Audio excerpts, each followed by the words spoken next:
probably needs no introduction to this crowd. If you haven't seen him before, you took a class with him. A few of them have. I see a few of my class out here. That's good.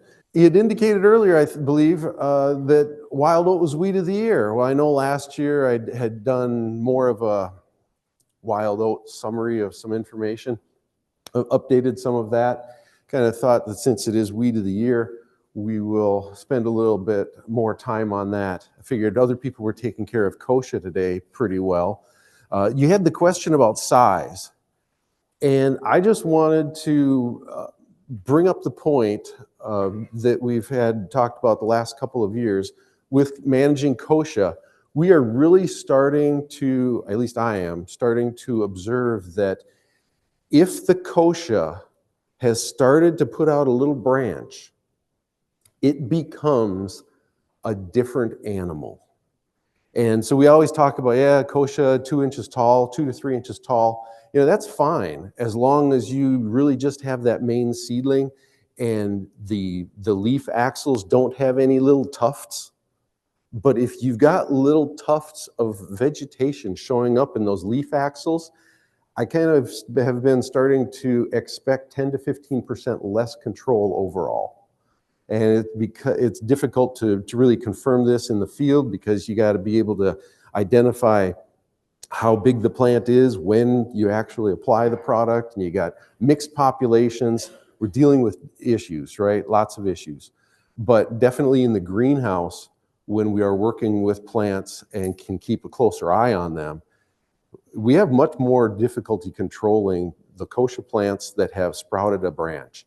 And that can happen as small as 1.5 inch kochia, depending on the environment. So just keep that in mind. We get back to talking more about the wild oat then. In this past season, Dr. Peters talked about it a little bit. Our environment in the spring we had a lot of weeds where germination never shut down. We had very long, persistent moisture all the way through June. Dr. Graming was saying they couldn't even get in to do post-treatments until the end of June. And the temperatures, as Dr. Peters pointed out, stayed very cool. And so I know that in some of the fields that I visited, some of the research plots we had, we could get 95% control of the first flush. And then you have another flush coming in, and by the end of the season, it looked really bad. So this information is taking a look at our plot here in Fargo. We've got the herbicides across the bottom. The first set of treatments, these are all group 2 herbicides, and then group 1 herbicides are on the right side. And you'll notice a very consistent trend with what we've seen over the years. Cool, wet conditions are really bad for group 1 or group 2 herbicides. Group 2 herbicides like warm, dry conditions to really maximize their control. And we've seen this for the last couple of years. I don't know what the weather's going to be this year, but group 1 herbicides tend to work better when we have cool, wet conditions.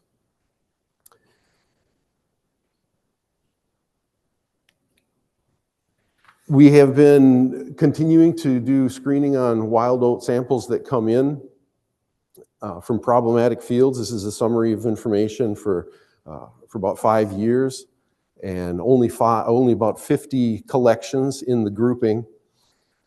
We still want to get these, especially if it's a resistance type that we have not confirmed yet.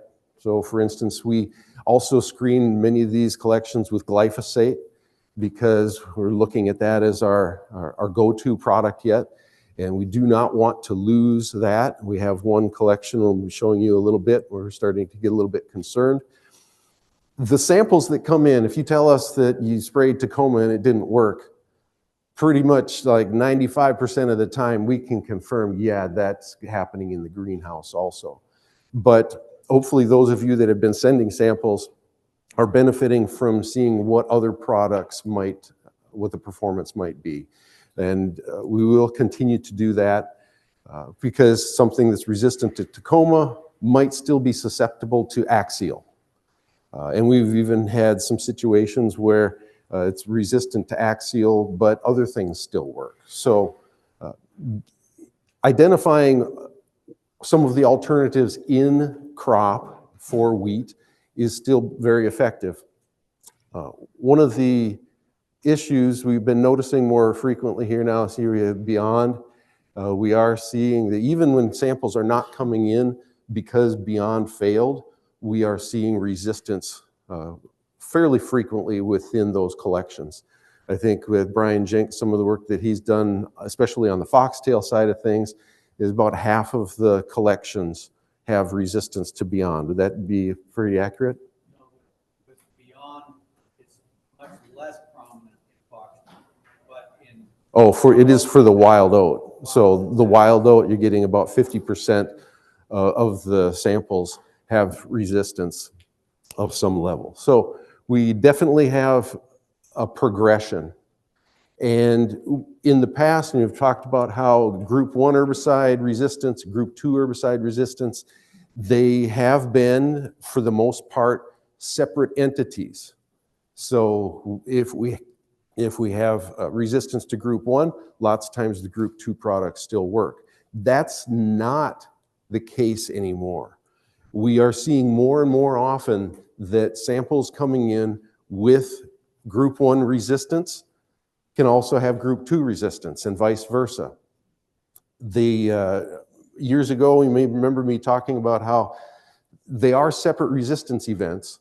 So if we do a tank mix or a sequential treatment, we can still pretty much kill everything, get up to 95% control, 98% control by using a group 1 and a group 2 product sequentially.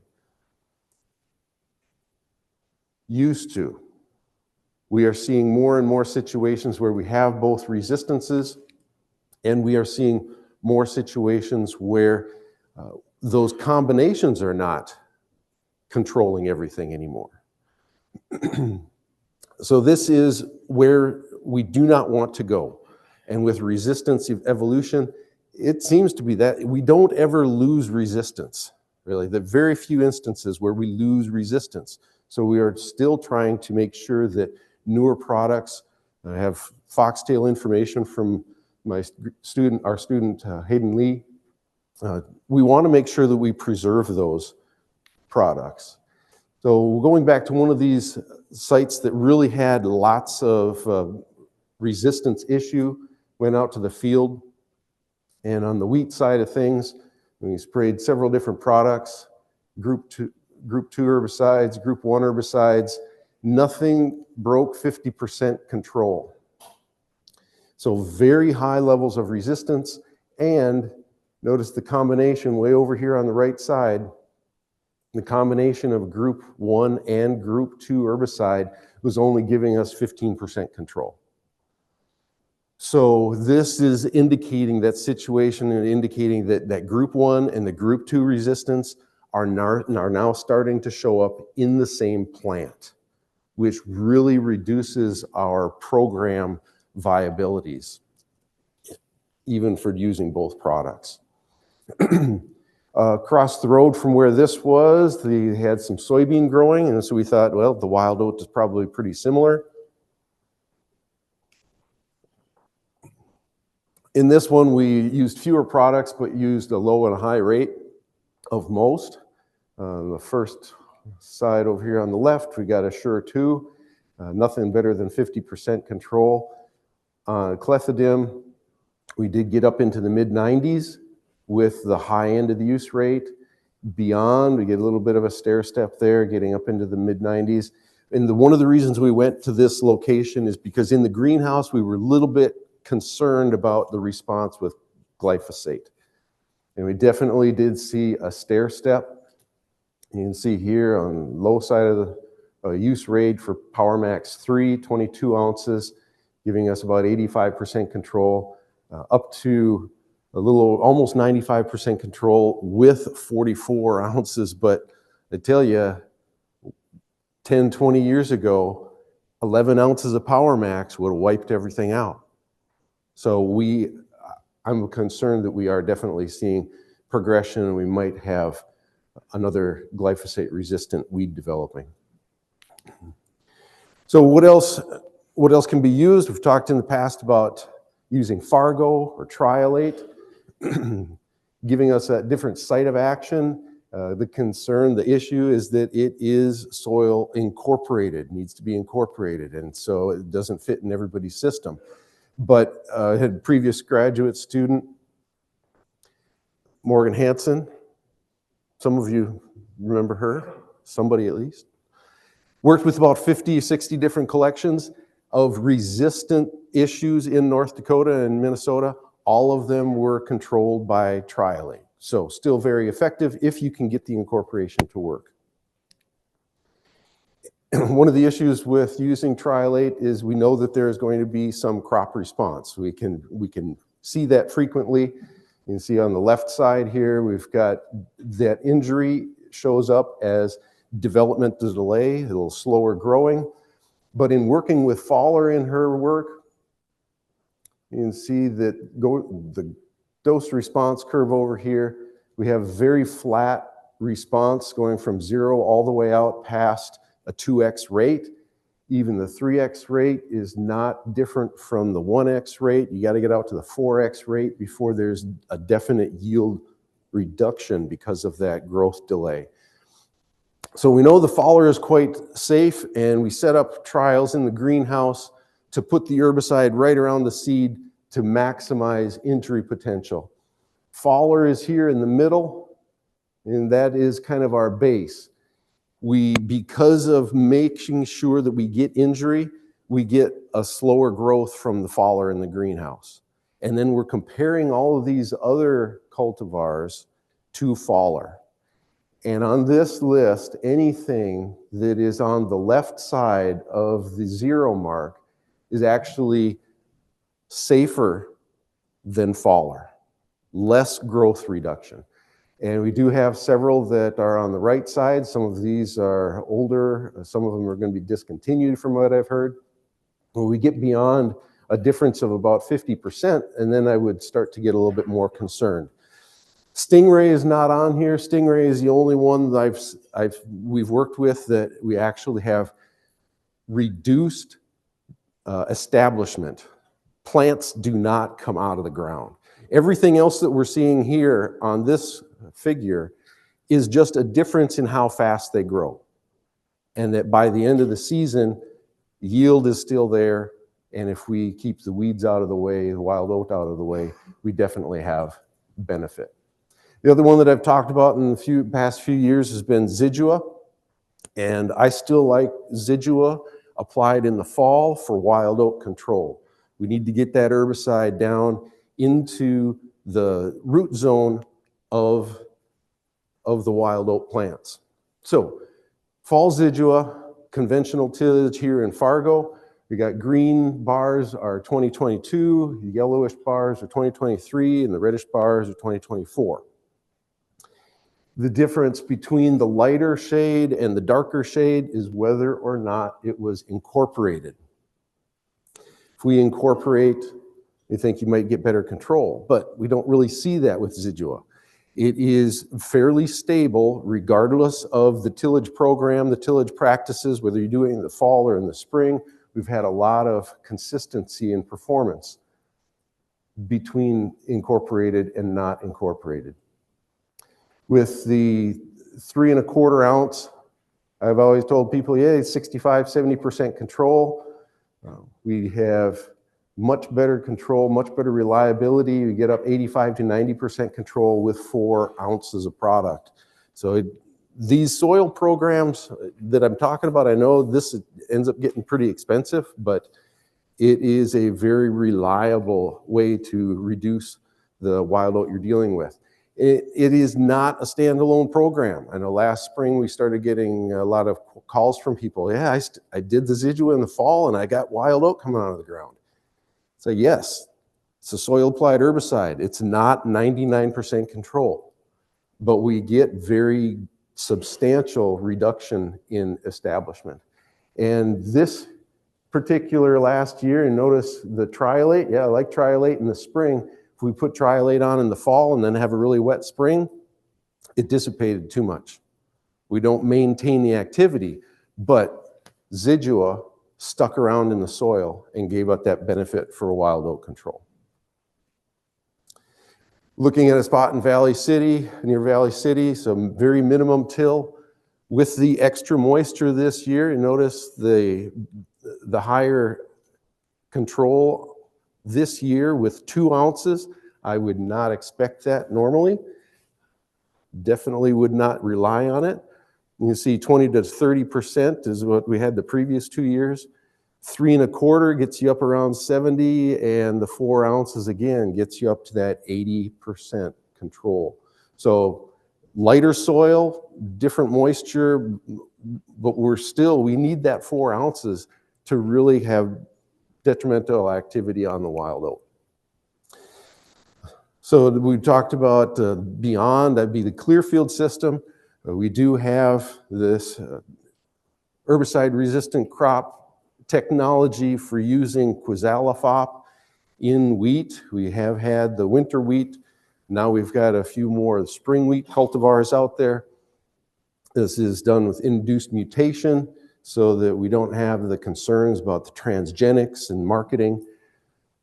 Benefit here is we get better, we've got the annual grass control, but we add winter annual grass control and then even perennial grass control with 2 applications. So gives us a little bit more power in the grass control program, used at 8 to 16 fluid ounces. I find this interesting, the label, 4-leaf to tillering. Yes, at 4-leaf you can have tillering. So it is a very, very narrow window of application according to the label. Adjuvant is flexible. Look at that a little bit because I was always told, hey, if you got a group 1 herbicide, you need oil adjuvant. And then 2,4-D amine is not allowed on the label, which is reasonable given what we've seen in the past. Working on the soybean side of things, Assure 2, you see up at the top, very low rate of Assure 2 killing the corn. But here in the bottom, we've got, I got to keep pushing on the wrong button. If we got that low rate or a medium rate of Assure 2, we're not killing. We've got to get up to and just above the maximum use rate in order to overcome that antagonism. So if we're looking at grass control in this aggressor technology system, we've got green bars are wheat, yellow bars are wild oat, 2 to 3 leaf wild oat. The wheat was tillering. So it was looking at different adjuvants. Along the bottom, if we don't have any adjuvant, then we get poor control. That's reasonable. Second set of bars, non-ionic surfactant gets us up to be about 75% control. Petroleum oil at 1% gives us a little bit better activity on the wild oat than the wheat. But with the oil adjuvants, I've always talked about how I like to have it applied amount per acre. And we see a benefit from making sure we get to at least 20 ounces of oil product per acre when we're adding it for these herbicides. You see a nice increase in the wheat control as well as the wild oat control. So let's make sure we get enough oil adjuvant to make sure the system works. These last 3 sets are the different types of 2,4-Ds. And all of these had 20 ounces of petroleum in them. So we know that there's enough oil to make sure we get up near that 90% control. The label says don't apply with 2,4-D amine. And that does not surprise me. I would have said that without doing the research. I was surprised that they did not warn you, at least, against the acid formulations and ester formulations of 2,4-D. Ester definitely maintains the highest level of control, but we're still seeing about a 10-15% reduction in control because of antagonism of that 2,4-D against quizalofop. So in general, I would just say avoid 2,4-D if you're in this system. Or the other thing you could do, because we like to keep our equipment running, is spray twice.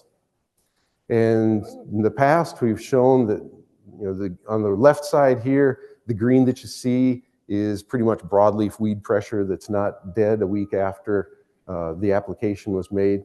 But you see on the right side, a lot of this green mass is surviving grass species because of the antagonism. If we separate and get that Assure 2 into the plant, get it to work, and then we can come back with the broadleaf program and typically have no issue. Now, we have other colleagues in other states that have indicated and demonstrated it doesn't even have to be a whole day. You have a 2-boom system where you put one product in the front boom and one product in the back boom, it can alleviate the antagonism. And I thought that is phenomenal. I practically don't believe that could happen. So I had to do some research. Taking a look at an 8-ounce application of Assure, here at the bottom, 8 ounces of Assure and 2 pints of Enlist 1. And this first set then is if we have the Assure 2 followed by Enlist 1, 24 hours apart. And we maintain control on barley and corn, getting up high 90% control. The second set is Assure tank mixed with the Enlist 1. And there you can see that 20% reduction in activity. So these next 4 are the split boom type system. And for our research, we've got one sprayer backpack set up with the Assure 2 and another one set up with the Enlist 1. The middle 2 groups of bars here are done immediately sequential. So it would be simulating the front and the back side of a rig. Notice if we start with the Assure 2, we can keep control up fairly close to splitting it out by a day.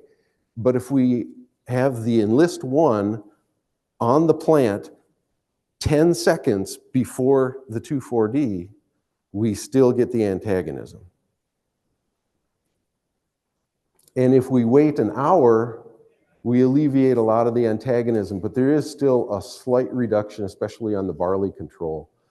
So those dual boom systems can eliminate much of the antagonism, but I don't feel they can completely eliminate the antagonism that might show up from having 2,4-D and Assure 2 on the plant at the same time. And here we see a difference. We've got the nice dead path here through the barley and the corn with the Assure 2 being applied first. And if the Enlist 1 goes on first, we had a lot of plants surviving.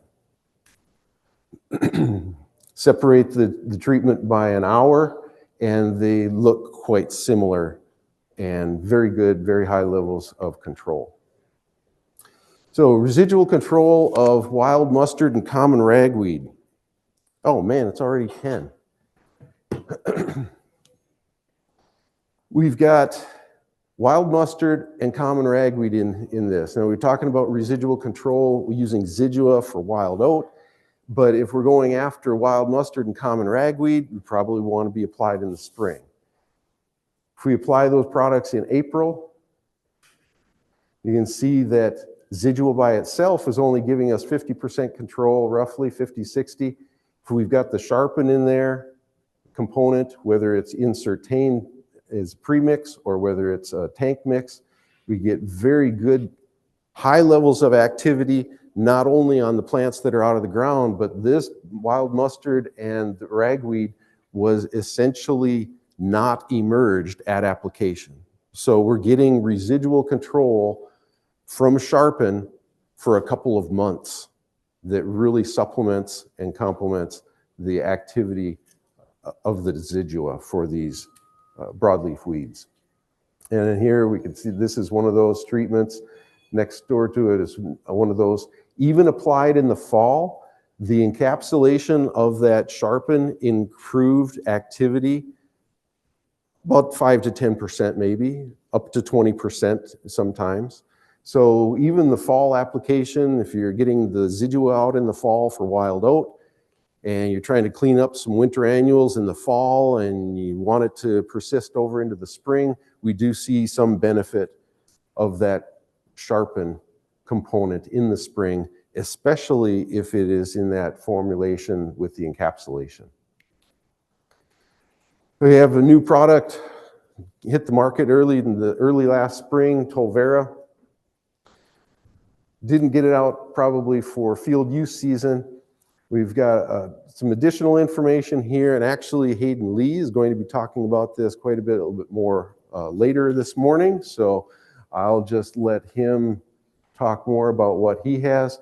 What I basically want to say is you were looking at the grass products like we had for wild oat, but this is on yellow foxtail. And the last one here now, we got the Tolvera in here, giving us as good of activity with as fast a control as the group 1 herbicides, such as Axial and Tacoma and Reservant, which also has pinoxidin in it. So very good level of control, alternative sites of action, managing these populations so that we do not get resistance developing.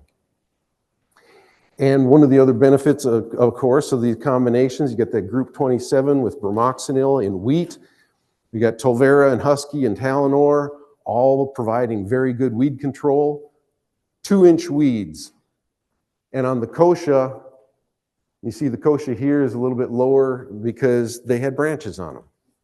So kochia that's not branched, other broadleaves in general, all of these products work quite similarly. And I think I've got a graduate student working on the water hemp part of this specifically. I think he would agree that the Tolvera is a little bit better than the other 2 products for water hemp management. Broadleaf weed control in wheat then, just some other products and more generalized activities. We've got kochia in green, Venice mallow in yellow, lance leaf sage in red. Those having something like Husky, this is Husky FX.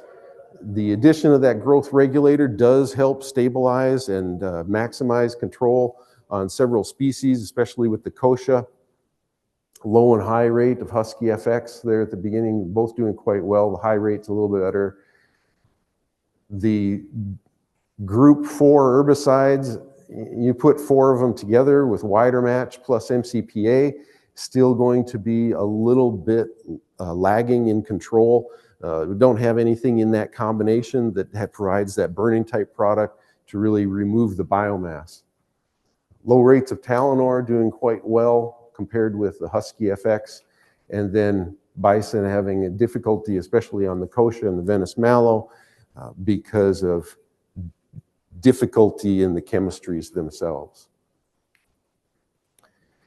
So I'm going to finish with this slide, and we'll put that up there, and if you've got any questions, but we've talked quite a bit today about use of soil residual herbicides for wheat. I think we need to start taking a closer look at where that might be a benefit for us.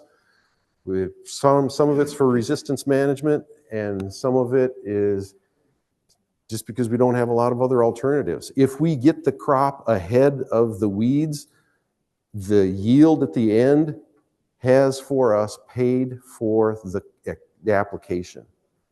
So we're not out any money overall, and we are protecting ourselves. We're kind of investing in some insurance against the development of resistance.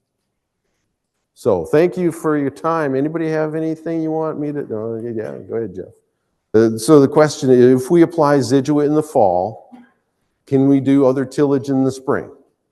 And when we have done trials where we've compared surface applied after tillage in the fall, surface applied before tillage in the fall, surface applied after tillage in the fall, before tillage in the spring, the control is essentially the same across all of them. So at this point, I am still fairly confident in whatever your tillage program is, we need to get the Zidua on in the fall. It has strong enough soil sorption so that it really does not move additionally into the soil profile after the tillage, or at least not enough so that we end up with crop injury. But having it on in the fall definitely gives us the moisture profile so that it, I don't know if you want to say it mellows out in the soil, or it moves just enough in the soil so that we have advantage for the wild oat control. And I still haven't gone out and had people dig up where we have wild oat coming up through Zidua in the spring. Because of the time that it comes up, I am pretty confident that it is 80% of the time because the wild oat are germinating from 5 or 6 inches deep. And that's why we're seeing the late emergence, because it just takes them longer to get to the surface. How much time will the Zidua application buy you in the season? Well, regarding the wild oat, it definitely delays the emergence of anything, any of the wild oat. So you get probably a 1 to 2 week window in the spring where you're getting the crop established. And so your application window for wild oat gets a little bit delayed, which is going to be helpful for us also, because part of the reason people wait so long to kill the wild oat is because they're waiting for other things to come out of the ground, right? With some of the other small seeded weeds, I have oftentimes not noticed them when we need to be spraying wild oat.